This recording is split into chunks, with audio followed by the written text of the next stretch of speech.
आप सुन रहे हैं सिंगर गणेश लाजवाब यादव को, लाजवाब यादव को। Shiv Manmohan recording studio Delhi.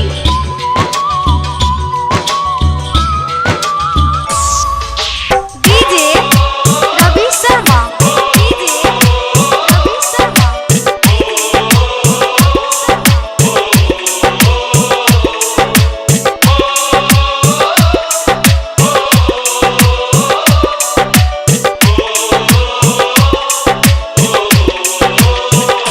दिन में याद आवे सनम तोर याद सतावे, मिलल अकेला में प्यार के मेला में।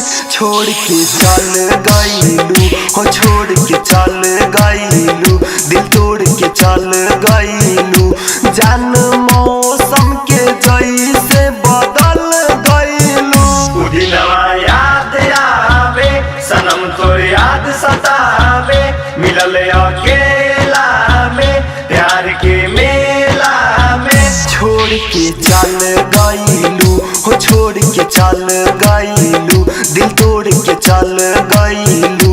जान मौसम के जैसे बदल गईलू। DJ Ravi Sharma, DJ Ravi Sharma.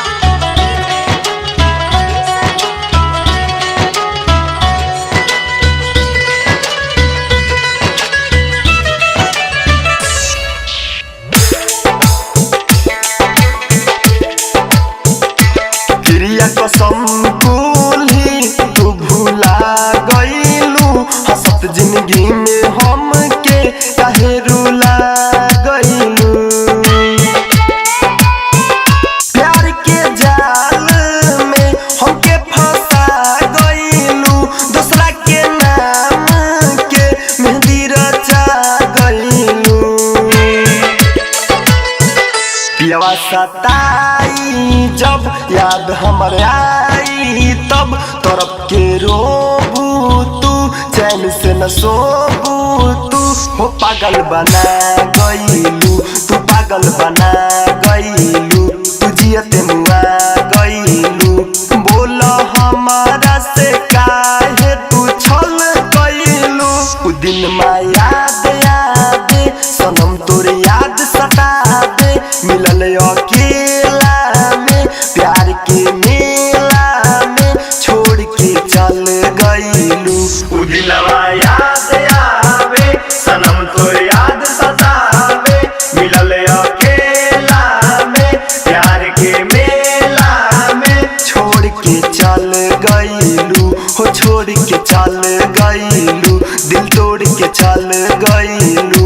जान मौसम के जैसे बदल गईलू।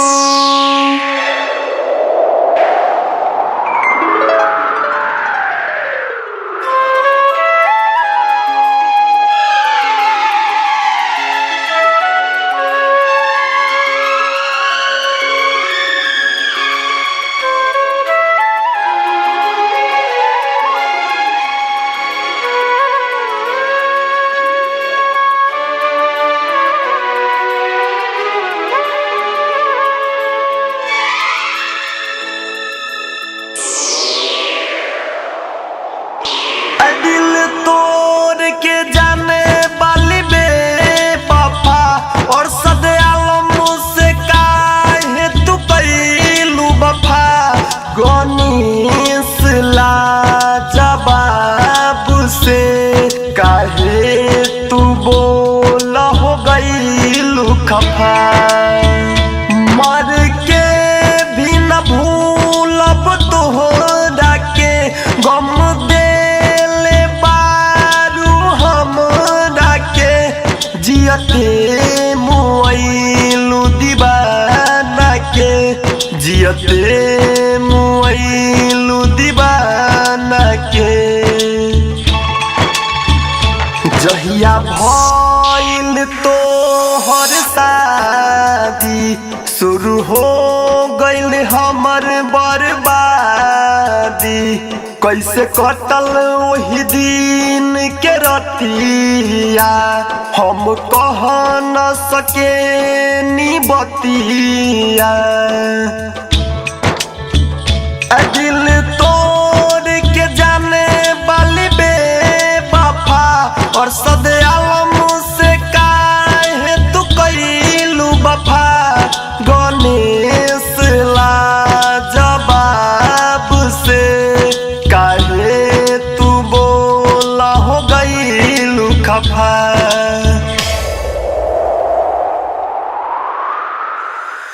उदिनवा याद आवे सनम तो याद सतावे मिलल अकेला में प्यार के मेला में। छोड़ के चल गइलू हो छोड़ के चल गइलू दिल तोड़ के चल गइलू। जान मौसम के जैसे बदल गइलू। उ दिन में याद आवे सनम तोर याद सतावे मिलल अकेला में प्यार के मेला में। छोड़ के चल गइलू हो छोड़ के चल गइलू दिल तोड़ के चल गइलू हो छोड़ के चल गइलू।